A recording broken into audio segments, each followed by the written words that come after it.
Good morning everyone. তোমালোক সকলোকে মোৰ YouTube চেনেল SB প্ল্যাটফৰ্মলৈ স্বাগতম জনাইছো। আজি মই এইখন ভিডিঅ'ত ক্লাছ 11 ৰ হৰ্নবিল ইংৰাজী কিতাপখনৰ প্ৰথম কবিতা আ ফটোগ্ৰাফ এইখন কবিতাৰ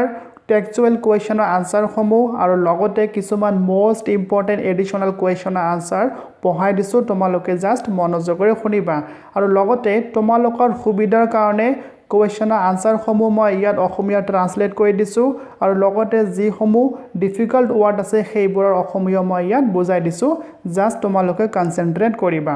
আৰু কুৱেশ্যনৰ আনসাৰসমূহৰ PDF পেজসমূহ মই ডেসক্ৰিপচনত লিংক দি দিছো। তোমালোকে তাৰ পৰা ডাউনলোড কৰি ল'ব পাৰিবা আৰু তোমালোকক মই এইখিনি জনাই দিও যে কবিতাখনৰ ভিডিঅ' মই অলৰেডি বনাই দিছো। যদি তোমালোকে এতিয়ালৈকে চোৱা নাই তেনেহলে ডেসক্ৰিপচনত মই লিংক দি দিছো। তোমালোকে তাত যায়ও চাব পাৰিবা আৰু লগতে মই তোমালোকক কৈ দিও যে যদি তোমালোকে ভিডিঅ'খন চোৱাৰ পিছত উপকৃত হৈছা বুলি ভাবা তেনেহলে লাইক শেয়াৰ আৰু সাবস্ক্ৰাইব কৰিবলৈ কেতিয়াও নাপাহৰিবা দেই। তেনেহলে লেট নকৰাকৈ মই কবিতাখনৰ কুৱেশ্যনৰ আনসাৰসমূহ এতিয়া ষ্টাৰ্ট কৰিছো। তোমালোকে মনোযোগৰে শুনিবা বুলি মই আশা ৰাখিলো। Question number 1. What does the word cardboard denote in the poem? Cardboard শব্দটোৰ অৰ্থ হৈছে এক প্ৰকাৰৰ ডাঠ কাগজ বা পেপাৰ আৰু ডিনোট শব্দটোৰ অৰ্থ হৈছে নিৰ্দেশ কৰা বা চিহ্নিত কৰা। তো কুৱেশ্যনৰ মিনিংখিনি হ'ল যে কবিতাখনত ব্যৱহাৰ কৰা কাৰ্ডবোৰ্ড শব্দটোৱে কি নিৰ্দেশ কৰে। পিছৰ কুৱেশ্যনখিনি হ'ল why has this word been used? That means সেই শব্দ কাৰ্ডবোৰ্ড শব্দটোক কিয় কবিতাখনত ব্যৱহাৰ কৰা হৈছে। এতিয়া মই কুৱেশ্যনৰ আনসাৰটোলৈ আগুৱাই গৈছো। তোমালোকে মনোযোগৰে শুনিবা। আনসাৰটো হ'ল In the poem, the word cardboard denotes the damaged photograph of the poet's mother with her two girl cousins. Damage means নষ্ট হৈ যোৱা। তো আনসাৰটোৰ মিনিংখিনি হ'ল যে কবিতাখনত ব্যৱহাৰ কৰা কাৰ্ডবোৰ্ড শব্দটোৱে কবিগৰাকীৰ মাকৰ আৰু তেখেতৰ দুগৰাকী গাৰ্ল কাজিনৰ ড্যামেজ হৈ যোৱা ফটোগ্ৰাফখনকে নিৰ্দেশ কৰে। এতিয়া মই পিছৰ কুৱেশ্যনৰ আনসাৰলৈ আগুৱাই গৈছো। কুৱেশ্যনৰ মিনিংখিনি হ'ল যে কবিতাখনত কাৰ্ডবোৰ্ড শব্দটো কিয় ব্যৱহাৰ কৰা হৈছে, ফটোগ্ৰাফ শব্দটো কিয় ইউজ কৰা হোৱা নাই। তো যিয়ে নহওক মই এতিয়া কুৱেশ্যনৰ আনসাৰলৈ আগুৱাই গৈছো। তোমালোকে মনোযোগৰে শুনিবলৈ চেষ্টা কৰিবা। ইয়াত লিখা আছে the word cardboard has been used যে কাৰ্ডবোৰ্ড শব্দটো ব্যৱহাৰ কৰা হৈছে বিকজ কাৰণ the photograph has lost its color and the clarity of images because of the impact of time. Impact of time means সময়ৰ প্ৰভাৱত। তো ইয়াত কি কোৱা হৈছে যে কবিতাখনত কাৰ্ডবোৰ্ড শব্দটো ব্যৱহাৰ কৰা হৈছে কাৰণ ফটোগ্ৰাফখনৰ যিখিনি কালাৰ আছিল দ্যাট মিন্স ফটোগ্ৰাফত যিবোৰ ছবি আছিল ছবিৰ যিখিনি কালাৰ আছিল আৰু ক্লাৰিটি অফ ইমেজেছ বা ছবিবোৰৰ যিখিনি স্পষ্টতা আছিল সেইখিনি সম্পূৰ্ণৰূপে নোহোৱা হৈ গৈছে। সেই কাৰণে কবিতাখনত ফটোগ্ৰাফ শব্দটোৰ পৰিৱৰ্তে কাৰ্ডবোৰ্ড শব্দটোকে ইউজ কৰা হৈছে কাৰণ ফটোগ্ৰাফ এখনত থকা ইমেজসমূহৰ যেতিয়া কালাৰ আৰু ক্লাৰিটিখিনি নষ্ট হৈ যায় তেতিয়া সেইখনক ফটোগ্ৰাফ নকৈ কাৰ্ডবোৰ্ড বুলি কোৱা হয়। উদাহৰণস্বৰূপে কবিতাখনলৈ যদি আমি এবাৰ মন কৰোঁ তেনেহলে আমি বুজা পাম যে কবিগৰাকীৰ মা যেতিয়া 12 বছৰ বয়সৰ আছিল তেতিয়া সাগৰৰ পাৰলৈ গৈছিল আৰু তাত যাই পেলাই ফটো উঠিছিল আৰু সেই ফটোখন যেতিয়া কেইবা বছৰ পিছত কবিগৰাকীৰ হাতত আহিছিল তেতিয়া কবিগৰাকীয়ে দেখিছিল যে ফটোখনত থকা ইমেজবোৰৰ কালাৰ আৰু ক্লাৰিটিখিনি নষ্ট হৈ গৈছে। সেই কাৰণে সেই কবিগৰাকীয়ে কবিতাখনত ফটোগ্ৰাফ শব্দটোৰ পৰিৱৰ্তে কাৰ্ডবোৰ্ড শব্দটোকেহে ইউজ কৰিছে। Question number 2. What has the camera captured? Capture শব্দটোৰ অৰ্থ হৈছে আবদ্ধ কৰা বা বন্দী কৰা। তো কুৱেশ্যনৰ মিনিংখিনি হ'ল যে কেমেৰাটোৱে কি আবদ্ধ কৰিছিল বা বন্দী কৰিছিল। দ্যাট মিন্স কেমেৰাটোৱেদি কিহৰ ফটো তোলা হৈছিল। আনসাৰটো হ'ল the camera has captured one of the happiest days of the poet's mother's childhood days when she was 12 years old. That means ইয়াত কোৱা হৈছে যে যেতিয়া কবিগৰাকীৰ মাকৰ বয়স 12 বছৰমান আছিল বা কবিগৰাকীৰ মাৰ যেতিয়া লৰালি কালৰ সময়ছোৱা আছিল সৰু কালৰ সময়ছোৱা আছিল তেতিয়া তেখেতৰ সেই সময়ছোৱাত যিমানবোৰ হেপিয়েষ্ট ডে আছিল বা যিমানবোৰ ভাল বা সুখৰ দিন আছিল সেই সুখৰ দিনসমূহৰ ভিতৰত এটা দিনহে সেই কেমেৰাটোত বন্দী হৈছিল। The poet's mother and her two girl cousins were enjoying their holiday at the beach that day. That day means সৌদিন। কোনটো দিনৰ কথা কোৱা হৈছে যিদিনাখন কবিৰ মা আৰু কবিৰ মাকৰ দুগৰাকী গাৰ্লছ কাজিন সাগৰৰ পাৰত আহি হলিডে এনজয় কৰি আছিল সেই দিনটোৰ কথা কোৱা হৈছে আৰু সেই দিনটোৱে আছিল সিহঁতৰ বাবে খুবেই আনন্দৰ দিন আৰু সেই আনন্দৰ দিনটোৱে কেমেৰাত কেপচাৰ্ড হৈছিল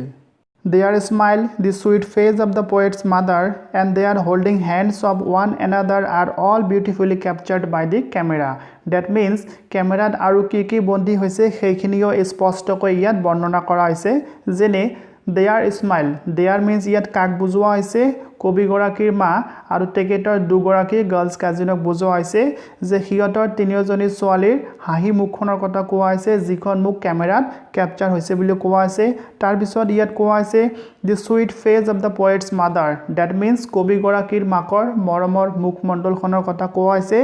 যিখন মুখমণ্ডল কেমেৰাত কেপচাৰ হৈছে আৰু কোৱা হৈছে they are holding hands of one another that means তিনিওজনী ছোৱালীয়ে এজনীয়ে আনজনীৰ হাত ধৰি আছিল সেই সুমধুৰ আৰু ভাল সময়ৰ দৃশ্যটো সেই কেমেৰাত ধুনীয়াকৈ বন্দী হৈছে বুলি ইয়াত স্পষ্টকৈ বৰ্ণনা কৰা হৈছে মই আশা কৰিছো তোমালোকে আনসাৰটো বুজিব পাৰিছা Question number 3 What has not changed over the years Over the years means বছৰৰ পিছত অহা বছৰসমূহৰ বিষয়ে কোৱা হৈছে তো কোৱেশ্যনৰ মিনিংখিনি হ'ল যে কবিতাত এনেকুৱা কিহৰ কথা কোৱা আছে যিখিনি বছৰৰ পিছত বছৰ যোৱাৰ পিছতো কোনো পৰিৱৰ্তন হোৱা নাই পিছৰ কোৱেশ্যনটো হ'ল does this suggest something to you that means সেই পৰিৱৰ্তন নোহোৱা বিষয়টো বা বস্তুটোৱে তোমালোকক কোনো সাজেষ্ট কৰে নেকি বা বুজাই দিয়ে নেকি ওকে এইখিনি হ'ল কোৱেশ্যন দুটাৰ মিনিং এতিয়া মই আনসাৰলৈ আগুৱাই গৈছো আনসাৰটো লিখা আছে the sea which is mentioned in the poem has not changed over the years that means the sea সাগৰখনৰ কথা কোৱা হৈছে যিখন সাগৰ বছৰৰ পিছত বছৰ চেঞ্জ হোৱাৰ পিছতো বা এটা বছৰৰ পিছত আন এটা বছৰ অহাৰ ফলতো কোনো পৰিৱৰ্তন হোৱা নাই সেইখিনিৰ কথাহে এই কবিতাখনত বুজোৱা হৈছে মই এতিয়া পিছৰ কোৱেশ্যনৰ আনসাৰলৈ আগুৱাই গৈছো কোৱেশ্যনৰ মিনিংখিনি হ'ল যে পৰিৱৰ্তন নোহোৱা বিষয়বস্তুসমূহে তোমালোকক কোনো সাজেষ্ট কৰে নেকি আনসাৰটো হ'ল ইয়েস হয় আমালোকক সাজেষ্ট কৰে দিস সাজেষ্ট আস এটো আমালোকক সাজেষ্ট কৰে দ্যাট যে time brings an end to mortal things means মৰণশীল বিষয়বস্তুসমূহ তো ইয়াত কোৱা আছে টাইমে বা সময়ে মৰণশীল বস্তুসমূহক এটা সময়ত মৃত্যুৰ পিনে আগুৱাই লৈ যায় বাট কিন্তু the nature and its object nature means প্ৰকৃতি যে প্ৰকৃতি আৰু প্ৰকৃতিত থকা object means বিষয়বস্তুসমূহ remain untouched and unaffected by the mighty time means শক্তিশালী সময় and unaffected means অপ্ৰভাৱিত তো ইয়াত কি কোৱা হৈছে যে শক্তিশালী সময়ে প্ৰকৃতিত থকা বিষয়বস্তুসমূহৰ ওপৰত কোনো ধৰণৰ বেয়া প্ৰভাৱ পেলাব নোৱাৰে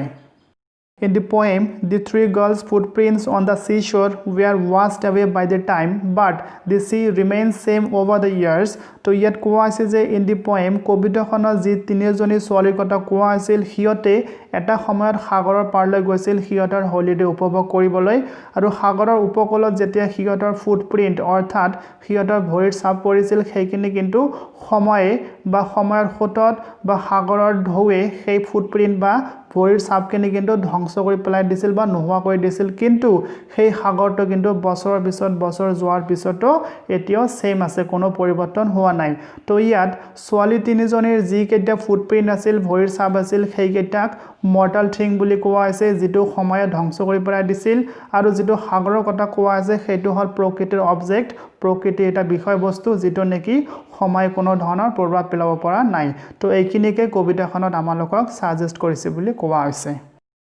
Question number 4 The poet's mother laughed at the snapshot means আলোকচিত্ৰ তো ইয়াত কোৱা আছে যে কবিগৰাকীৰ মায়ে আলোকচিত্ৰত হাঁহি দিছিল তাৰ পিছত লিখা আছে what did this love indicate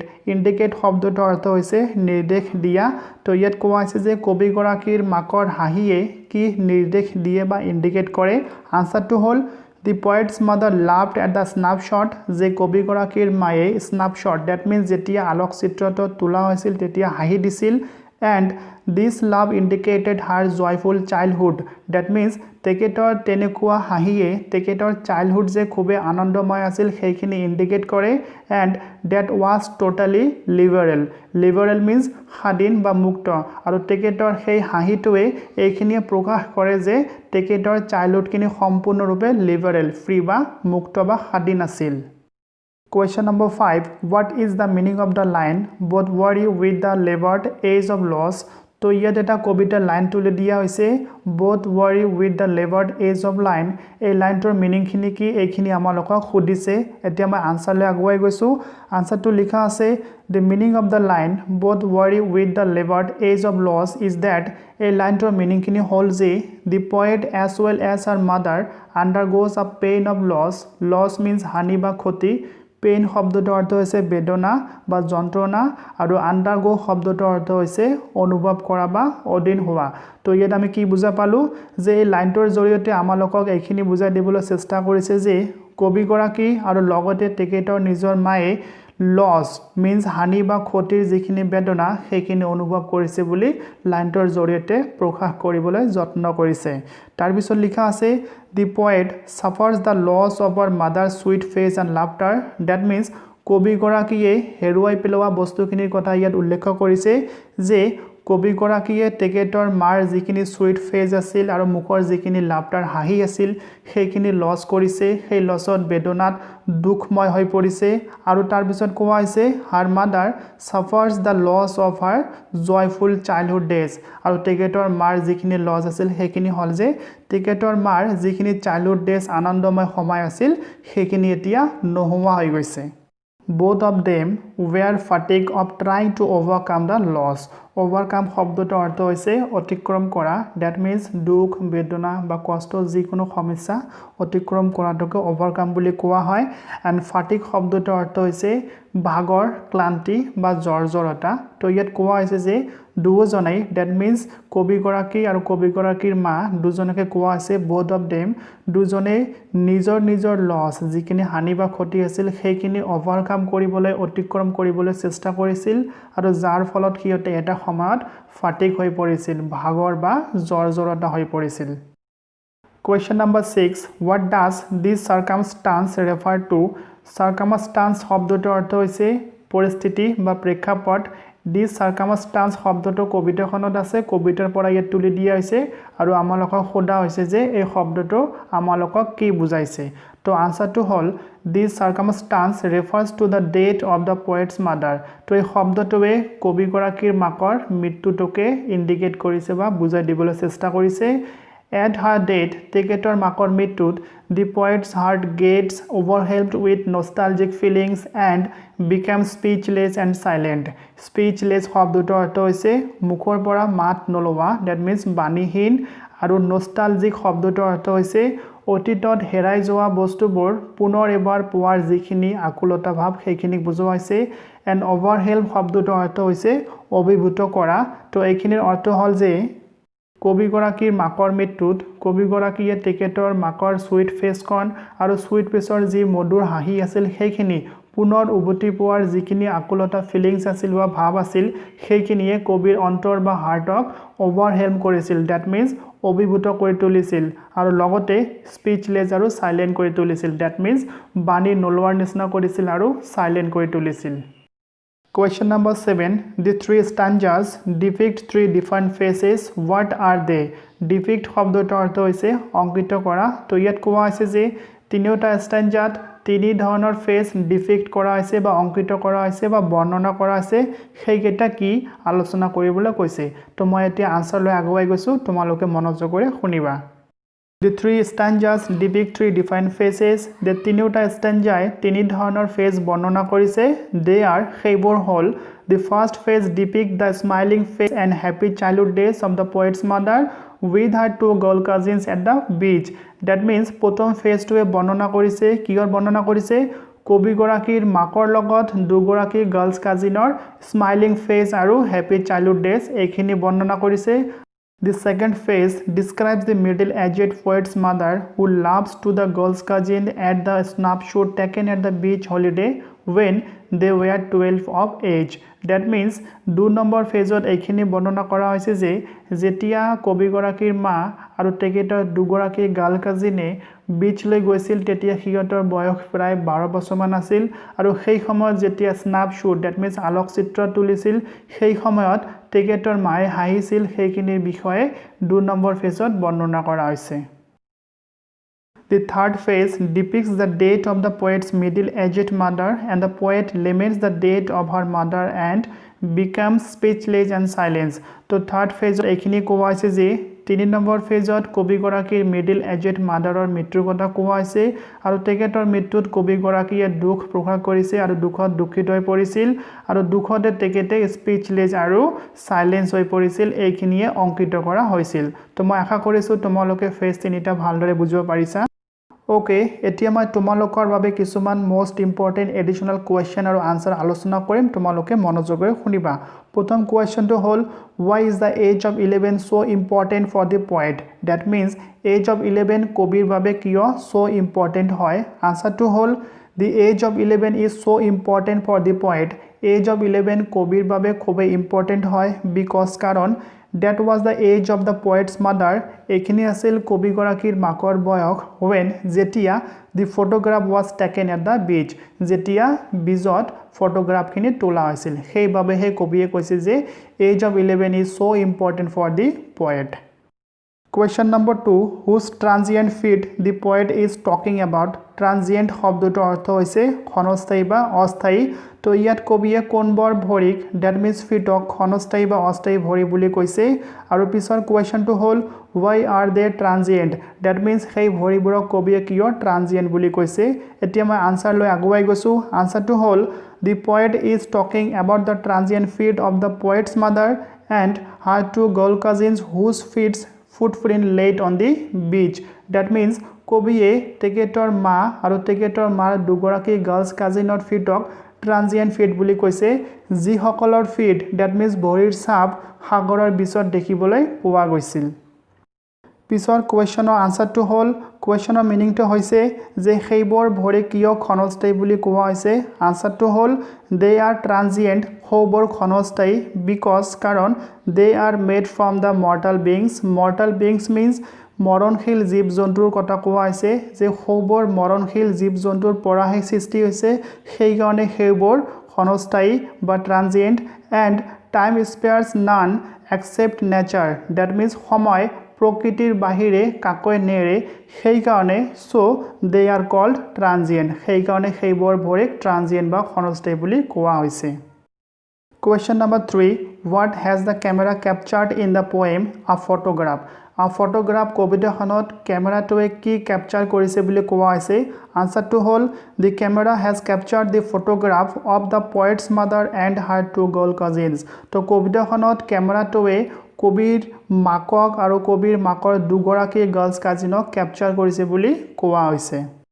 Question number 4 and this is the last question of the poem How does the poet react at her mother's death That means কবিগৰাকীয়ে তেখেতৰ মাকৰ মৃত্যুত কেনে প্ৰতিক্ৰিয়া কৰিছিল এই কোৱেশ্চনটো এটা অৰ কোৱেশ্চন দিয়া আছে যেটো হ'ল How does the poet laments the death of her mother That means কবিগৰাকীয়ে তেখেতৰ মাকৰ মৃত্যুত কেনেকৈ শোক প্ৰকাশ কৰিছিল তো কোৱেশ্চনৰ আনসাৰটো হ'ল The death of the poet's mother makes the poet speechless and silent. That means কবিগৰাকীৰ মাকৰ মৃত্যুৱে কবিগৰাকীক speechless আৰু silent কৰি তুলিছিল. The silence that she keeps at that moment reveals her deeper and deeper lament at her death. Reveal শব্দটোৰ অৰ্থ হৈছে প্ৰকাশ কৰা